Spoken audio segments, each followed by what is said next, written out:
última parte.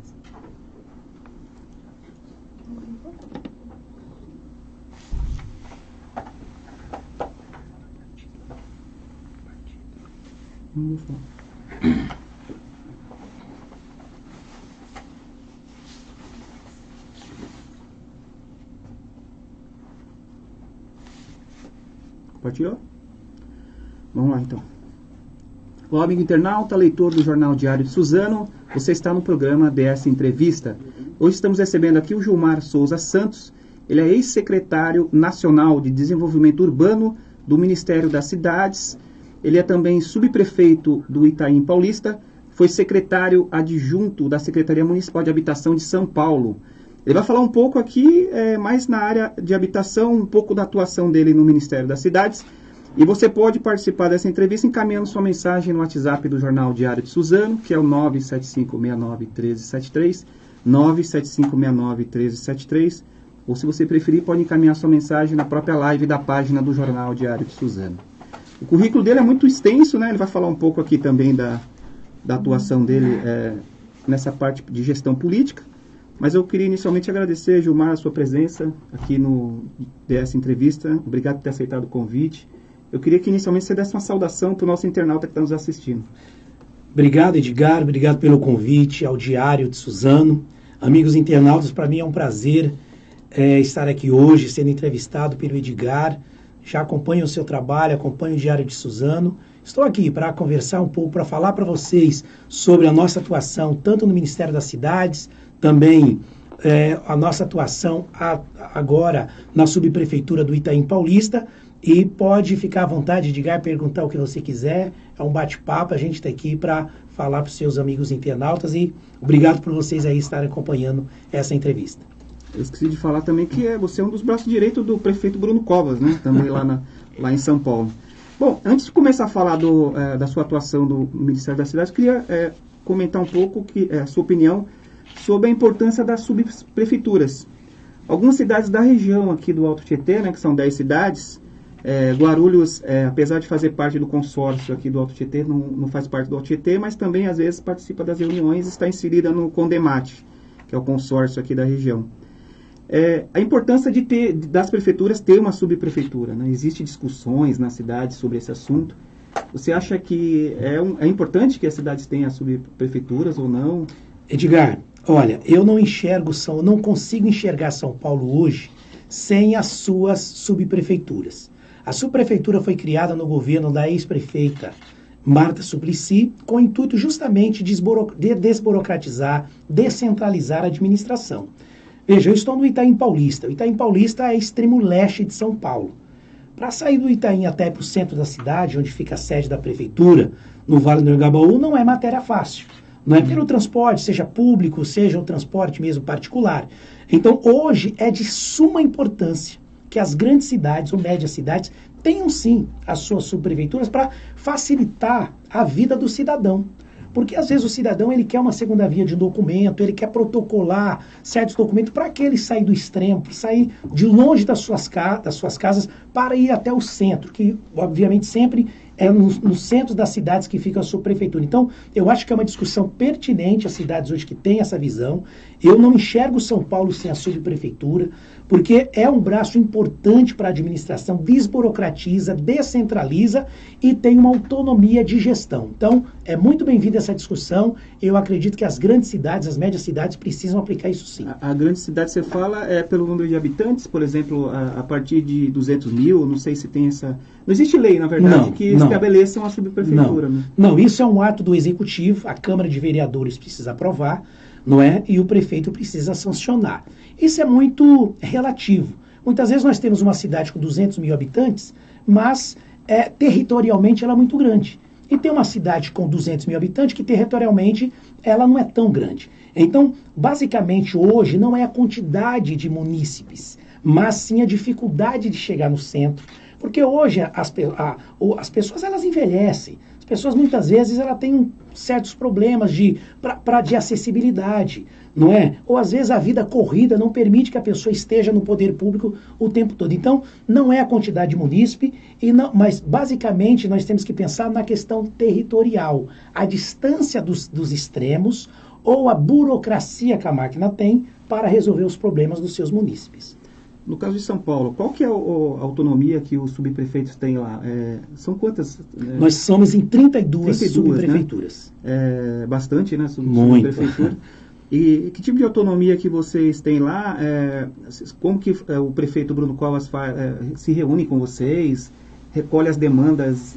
Vocês têm orçamento? Como que é feito isso? Muito bom. Olha, a subprefeitura tem orçamento próprio. Toda prefeitura, toda subprefeitura tem orçamento próprio e tem autonomia. A autonomia hoje, nós temos uma praça de atendimento que recebe as demandas dos munícipes, seja na questão de ISS, seja no IPTU. As prefeituras também têm um CAT, que é o Centro de Atendimento ao Trabalhador, onde a gente encaminha aquele cidadão, aquela pessoa para o mercado de trabalho. Dentro da subprefeitura, nós temos o Descomplica também, para todas as guias que as pessoas elas precisam, para numa segunda via, ou num documento que ela perdeu, enfim. E hoje a autonomia que nós temos, autonomia de limpeza, autonomia de zeladoria, autonomia com os conselhos gestores da saúde, autonomia até com a segurança pública, a depender do caso, a subprefeitura também tem. E eu acho que de extrema importância que a subprefeitura tem autonomia de fiscalização. Então, seja o alvará de funcionamento, seja a questão do barulho, seja uma edificação irregular, nós temos o departamento de fiscalização e obras também, porque tudo, Edgar, nasce nas prefeituras. É onde as pessoas moram nos seus distritos. Então, hoje, o prefeito Bruno Covas tem cada dia mais nos dado essa autonomia. Nós nos reunimos com uma certa periodicidade. Toda semana nós temos reunião, seja com o prefeito Bruno, seja com o secretário Alexandre Mondonesi. Também nós temos reuniões com outros secretários da saúde, do esporte, do verde. Nós estamos sempre conectados. E essas demandas, aquilo que o prefeito, subprefeito não pode resolver, obviamente uma autoridade maior do município, seja o prefeito Bruno, seja a Casa Civil, ele nos dá, a gente leva, e essa demanda sim é alcançada e atendida aos munícipes. Você já foi do Ministério das Cidades, né, que é um ministério importante de amparo até aos municípios, né? Os municípios fazem várias reivindicações para o Ministério. Que tipo de conselho ou de orientação você pode dar para um prefeito aqui da região que pensa em abrir uma subprefeitura? Qual que é o benefício que ele vai ter, que a cidade, no caso, vai ter com esse outro departamento, esse órgão importante? Tá, olha, eu fiquei 1 ano no Ministério das Cidades, hoje fez uma fusão com o Ministério das Cidades, Ministério da Integração, e passou a chamar Desenvolvimento Regional. O conselho que eu dou aos prefeitos, primeiro, vê a necessidade da sua prefeitura, para ver se realmente a demora do atendimento do munícipe. Porque se eu fosse prefeito hoje, né, eu digo, de forma legítima, sendo votado, enfim, conquistado uma cadeira pelo voto, eu avaliaria o atendimento que está a prefeitura. De que forma? Será que aquela prefeitura só no centro da cidade está resolvendo a demanda do munícipe ou não está? Sendo assim, essa avaliação, o prefeito ele precisa chamar a Câmara dos Vereadores e colocar isso em pauta. Claro, ouvir a sociedade, porque o sentimento da população muitas vezes é a burocracia, é a demora do atendimento, é a dificuldade de conversar muitas vezes com um prefeito. Então, as subs elas têm essa autonomia. Então, se eu pudesse dar um conselho para os prefeitos, eu falaria isso. E em Brasília eu atendia muitos prefeitos que a gente vê a dificuldade dele fazer a gestão de uma cidade, porque não é fácil.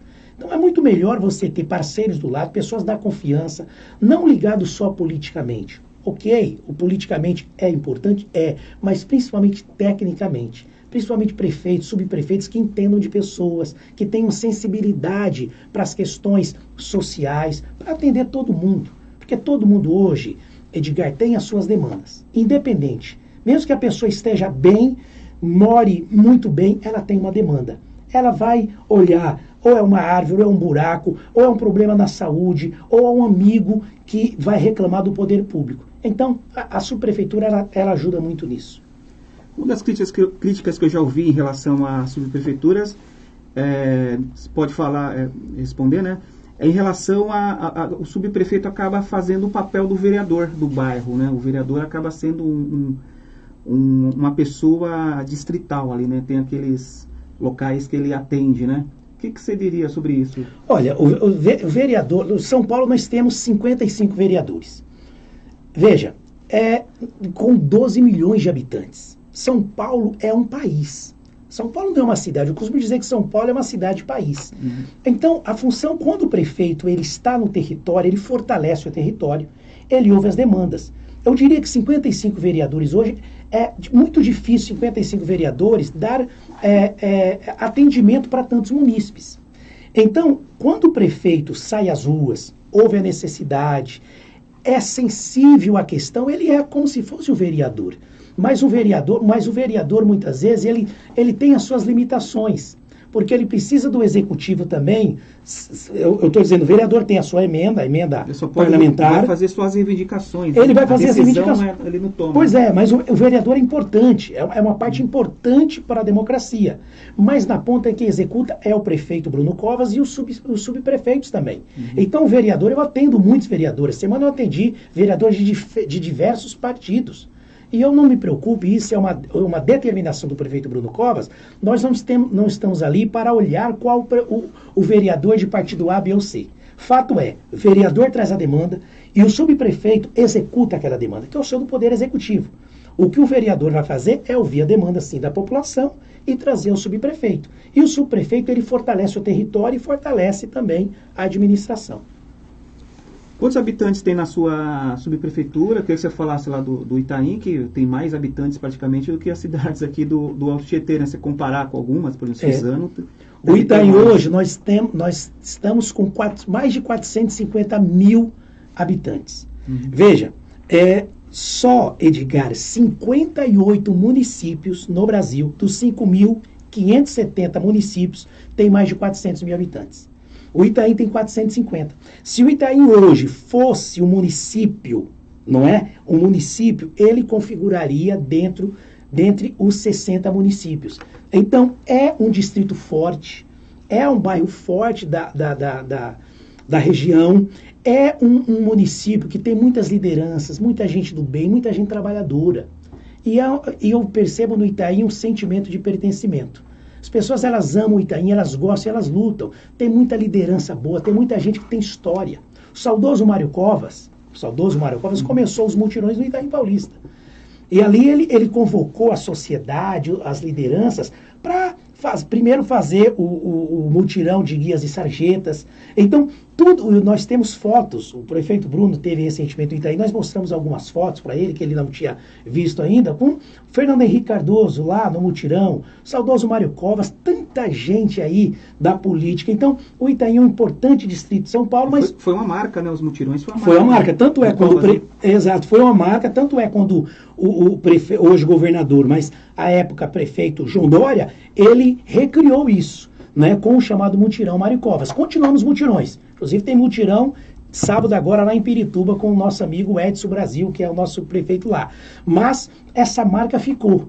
E é importante, é o que nós estamos trazendo novamente esse mutirão de zeladoria, mutirão de limpeza e o mutirão social também. Nunca surgiu um movimento de emancipação lá, assim, esse tanto de morador? Olha, tem moradores que falam, sabia? Porque São Paulo são 12 milhões, mas você sabe que hoje para criar município, eu sou contra, até porque o Brasil tem muito município já. São 5.570 municípios. E cada município você tem que criar uma Câmara Municipal, você tem que ter a própria formatação da justiça, né? Você tem que ter a vara, você tem que ter o juiz, enfim, você tem que ter toda uma estrutura pronta. E o Brasil não pode mais ficar inchado. O Brasil está inchado, nós temos que cortar custo. Mas tem gente que já fala disso, né? Mas é uma decisão da Câmara Federal. Primeiro começa lá, depois vem aqui para o Estado e para o município.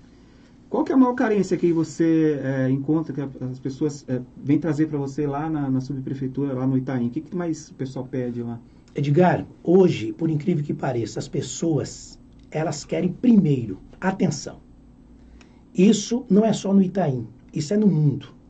Muitas vezes a pessoa, ela quer ser ouvida. Primeira coisa, eu acho que hoje quem está na política, quem é subprefeito, quem é deputado, quem é vereador, governador, presidente da república, quem está disposto a atender as pessoas, a primeira coisa que a pessoa é atenção. Não adianta nada a gente resolver um problema sem dar atenção, não olhar para a cara do munícipe.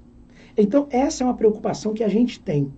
Fora, depois da atenção bem dada, o atendimento, nós temos muitas reivindicações, é natural do dia a dia. A questão da segurança, a questão da saúde, a questão da zeladoria, que nós estamos com um trabalho intenso de zeladoria, tapa-buraco, poda de árvore, limpeza de córrego, fechamento de estabelecimentos comerciais que perturbam o sono das pessoas, as chamadas tabacarias, que isso perturba muitas pessoas. Enfim, mas as pessoas elas vão muito mesmo para reclamar do lixo, mas não do lixo da prefeitura, mas munícipe que coloca o entulho no local onde não deveria, sendo que nós temos ecoponto. Então, as demandas, a questão da violência doméstica que nós temos muito hoje, nós temos uma parceria muito boa com a Polícia Militar, com o Conselho, com os conselhos gestores também. Então, tem delegacia da mulher lá? Tem delegacia. 24 horas. 24 horas. E hoje, Edgar, mas não é só essa questão. Hoje tem mulheres que elas são violentadas, que elas não... Inclusive, nós estamos com um trabalho importante no Itaim, com a promotora Fabiola, que você sabe que tem muitas mulheres que elas são agredidas e elas não denunciam, elas não fazem BO. Então hoje nós temos as agentes comunitários de saúde, que elas vão de porta em porta para falar da saúde, é o momento que a mulher denuncia a agressão que ela tem. Então nós temos hoje a Secretaria de Saúde como parceira para denunciar esses maridos que ficam impunes, não é? Então o Ministério Público, a Secretaria de Saúde, a Subprefeitura do Itaim, nós estamos muito alinhados para coibir esse tipo de violência, qualquer tipo de violência, não é? Mas contra as mulheres, idosos e crianças, nós temos que nos empenharmos ainda mais para isso. Certo. Bom, eu queria falar um pouco também da sua experiência lá no Ministério das Cidades, né? Você mesmo disse aqui, mais de 5 mil municípios, imagine a quantidade de prefeito que ia lá fazer reivindicações todo dia. Tinha que ter 3 ou 2 de você lá, né? Como que foi a sua experiência nesse... Você ficou pouco... Fiquei um ano. Fiquei um ano. Na verdade, fiquei um ano exato. Eu fui para Brasília em janeiro de 2018 e saindo em janeiro de 2019 com o antigo presidente da República. Edgar, foi a melhor experiência da vida. Porque, veja, aqui na ponta, a gente atende muito munícipe, a gente atende muitas pessoas que reivindicam os seus direitos de forma legítima, mas em Brasília é um outro público. Então, o público que eu atendi ali eram prefeitos, vereadores, deputados, senadores, governadores. A secretaria que eu atuava, que eu estava como secretário, cuidava de 3 importantes diretorias. A diretoria de regularização fundiária, a diretoria do PAC Encosta, toda a área de risco também, e todo o planejamento urbano. Então, os prefeitos eles chegavam até Brasília para que o Ministério das Cidades ajudassem com um projeto ou a liberação de um recurso. Mas a maior dificuldade que eu tinha em Brasília, era os prefeitos apresentarem bons projetos. Porque Brasília, veja, todos os projetos que acontecem no governo federal com os municípios, isso passa por vários órgãos de controle. E a grande dificuldade que os municípios hoje no Brasil têm é de gente técnica. São de servidores técnicos. Eu tive em Porto Velho, numa visita e num seminário que eu fiz no Tribunal de Justiça. Eu andei 4 horas de barco em Porto Velho e mais 4 horas de carro para chegar num distrito de Porto Velho, para da capital de Rondônia. Então, veja, e ali, não só estou dizendo desse município, do Porto Velho, mas outros mais. Então, muitas vezes eu via que o município tinha condições de receber um financiamento, de um investimento, mas o projeto não era salutar. Porque nós temos cidades no Brasil que você tem um engenheiro, um fiscal para andar 4, 5 municípios, 10 municípios eu encontrei no sul da Bahia, para andar, para fiscalizar a obra do governo federal. Então isso era muito difícil. Então, o que nós podíamos fazer? Orientar esses prefeitos. E, claro, aqueles prefeitos que apresentavam bons projetos, nós trabalhávamos de forma muito legítima para que aquilo fosse liberado. O ministro Alexandre Baldi, hoje secretário aqui do governo de São Paulo, secretário de Transporte Metropolitano, que foi um grande parceiro, falava, olha, vocês não precisam de ter agenda com o prefeito. O prefeito chegou, você tem que atender. Porque o prefeito saía, viajava muitas vezes 24 horas de ônibus. O prefeito pegava vários voos. Como que eu vou deixar o prefeito para o dia seguinte? Então a gente tentou regularizar fundiariamente vários municípios, e fizemos muitos investimentos, principalmente no Rio de Janeiro. Qual que é o maior erro dos projetos que você fala? O que seria na parte de custo? Não, a execução. Custo, veja, a execução propriamente. Por exemplo, o prefeito, muitas vezes, ele chegava lá, nós tínhamos na Secretaria de Mobilidade, nós tínhamos lá uma rubrica orçamentária para um programa para asfaltar. Vamos lá. Só que na hora o prefeito apresentava documentações que não eram pertinentes. Primeiro passa pelo crivo da Caixa Econômica Federal, para depois iria para o Ministério.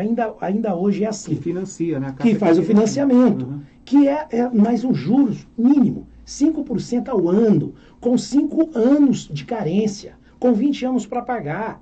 Então, muitas vezes, o que o engenheiro apresentava planta que não condizia com o local, custos que não condiziam com o ideal da obra, desconexo às informações. Por exemplo, às vezes o engenheiro que tinha lá, qual que é o orçamento do município X? Aí o secretário de Finanças não sabia, colocava um valor que não batia. Então, tecnicamente, para fazer um bom projeto, não é a burocracia, isso é uma exigência. Não é? Então, isso tudo dificultava o encaminhamento desses projetos, bons projetos, no caso em Brasília. Tem muita gente assistindo aqui com a gente. A Eliane Almeida Moura está te parabenizando pelo seu trabalho lá na sua Obrigado, Eliane. Obrigado. Bom, a sua área que foi a desenvolvimento urbano lá no Ministério, eu queria que você falasse um pouco como que deve ser o desenvolvimento ideal urbano das cidades do país, né? Muitas cidades aqui na região, por exemplo, estão discutindo o plano diretor, né? E eu queria que você falasse um pouco da importância de se ter um plano diretor e como que deve ser o padrão ideal de desenvolvimento urbano de uma cidade. Bom, o plano diretor hoje é o plano mestre para desenvolver, para poder ter recursos do governo federal, para que os municípios eles façam um trabalho em consórcio. Nós já passamos os 10 anos e hoje, por obrigação, por lei, os municípios acima de 20 mil habitantes, eles precisam se adequar nos seus planos diretores. Então, o bom prefeito hoje, que pensa no desenvolvimento, ele tem que pensar no bom plano diretor. Para isso, ele tem que pensar o que é de área verde no seu município, aonde vai ter o desenvolvimento industrial, aonde nós vamos colocar ali áreas para a construção de unidades habitacionais. Tem que ser uma cidade pensada, não uma cidade desorganizada. Mas para a gente pensar em plano diretor, para a gente pensar no desenvolvimento urbano, primeiro as pessoas precisam ter emprego. O município precisa gerar emprego e renda.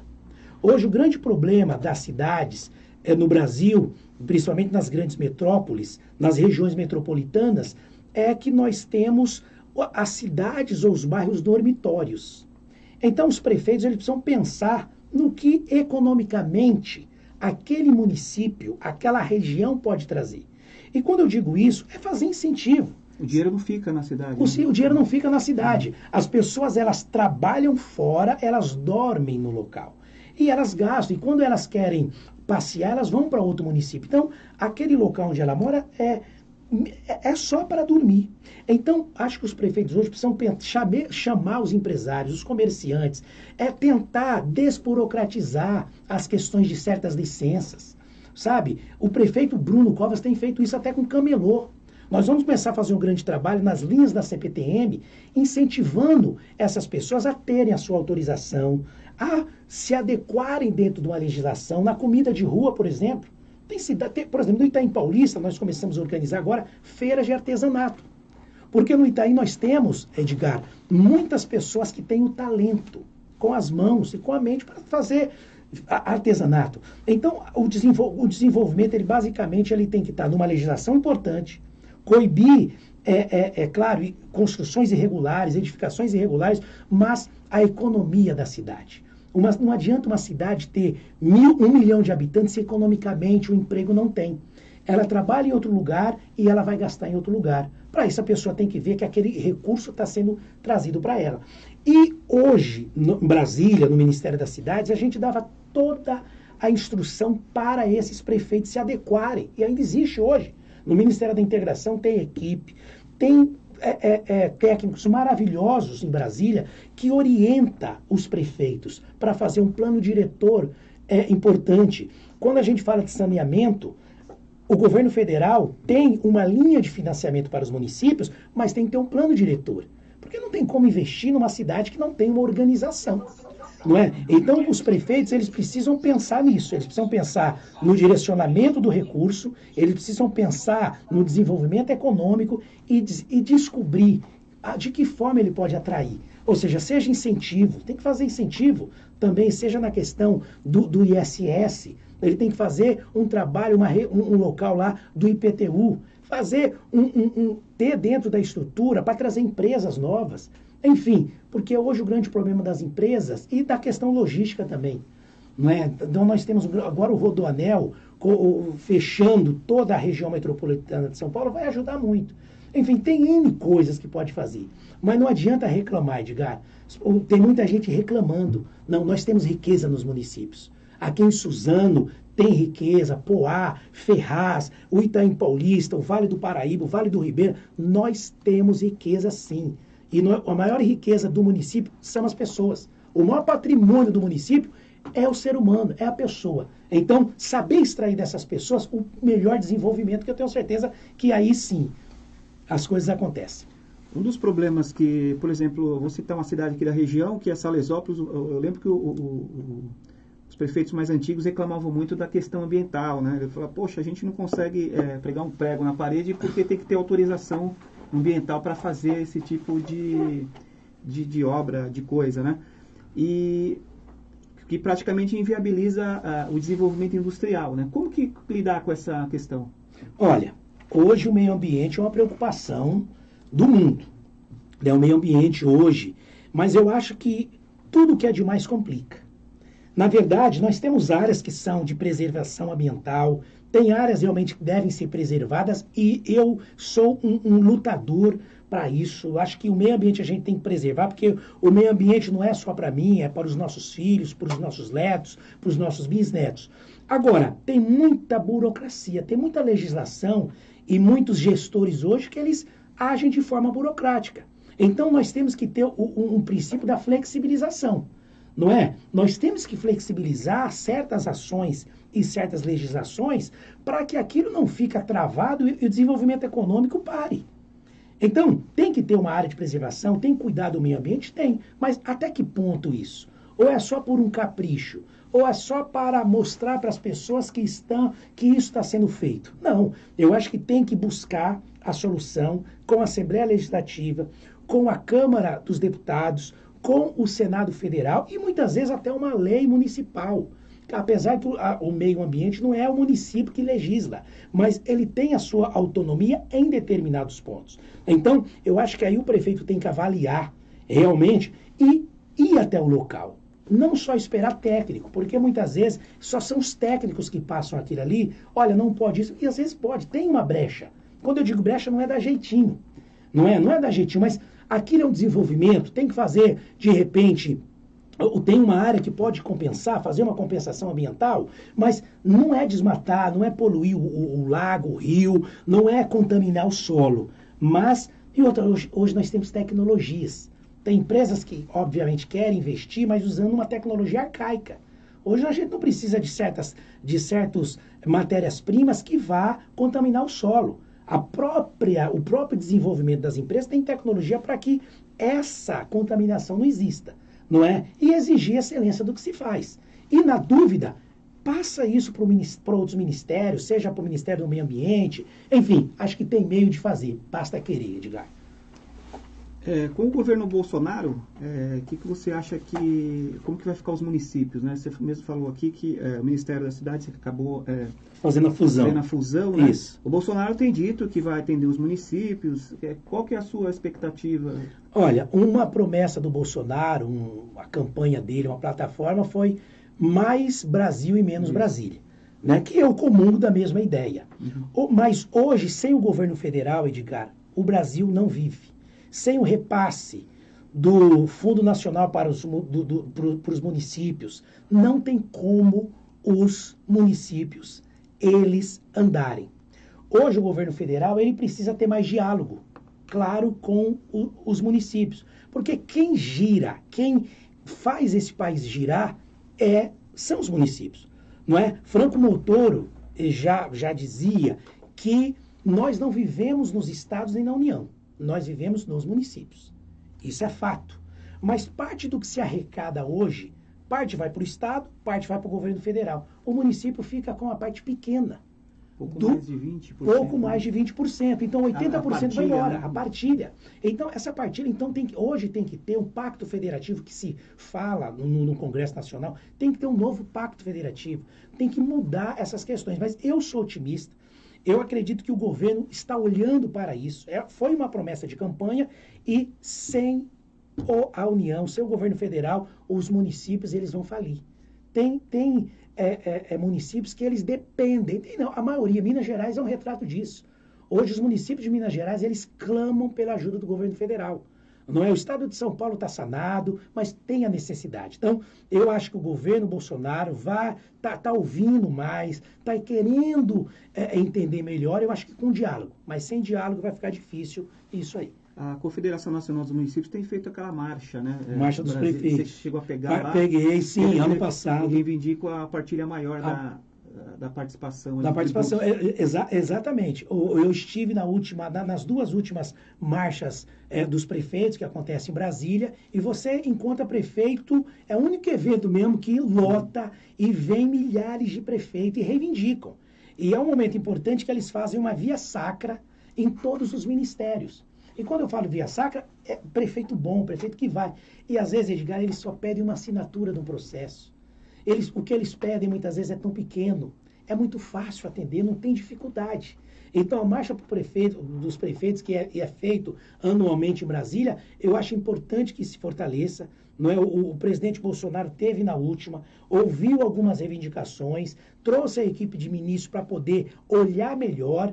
Eu acho que desta forma, nós com diálogo, a coisa acontece. Porque muitas vezes o prefeito ele não quer um recurso, mas ele quer uma liberação de um recurso que já está lá, não quer recurso novo. Não é? Ele quer um destrancamento de certas coisas. Por exemplo, o município de São Paulo hoje clama lá atrás nós tínhamos o PAC Mananciais. Ali, o Imboimirim, ali naquela região Parelheiros, nós temos uma região de manancial. Lá atrás, em outros governos, tinham. Só que no governo Dilma começou a ser cortado esse investimento, esse repasse. Nós temos bons projetos importantes para a região, mas nós não temos recurso para o PAC Manancial, que é importante para o meio ambiente, importante para as pessoas. Gilmar, estamos acabando aqui a nossa entrevista, mas eu queria fazer ainda mais uma pergunta para você. O que você acha que os prefeitos devem fazer para conseguir recursos federais? Né? Você falou dos bons projetos, né? Foi uma dica aqui que você deu. Tem mais alguma outra medida? Porque a maioria reclama, né, de falta de recursos, que estão com bastante dívidas. Qual que é o caminho que eles devem tomar aí nesse caso? Então, hoje os prefeitos eles precisam dialogar. Prefeitos eles precisam realmente ser insistentes. Eu, conhecendo Brasília, além de bons projetos, os prefeitos eles precisam colocar pessoas para estar em Brasília com frequência. Alguns municípios têm em Brasília um escritório.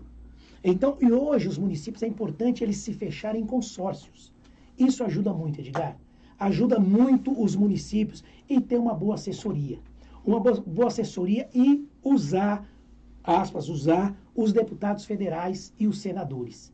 Porque deputado federal hoje é importante para a democracia, mas é importante também para o município. Então, além de bons projetos, o prefeito ele tem que saber dialogar politicamente, transitar politicamente com os deputados do seu estado. Por exemplo, em São Paulo nós temos 70 deputados federais. São 70 deputados federais que são eleitos pelo estado de São Paulo para cuidar do estado de São Paulo.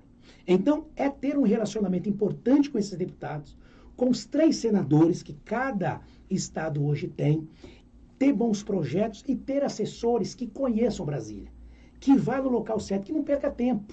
Porque às vezes o assessor, o prefeito, está falando com a pessoa errada.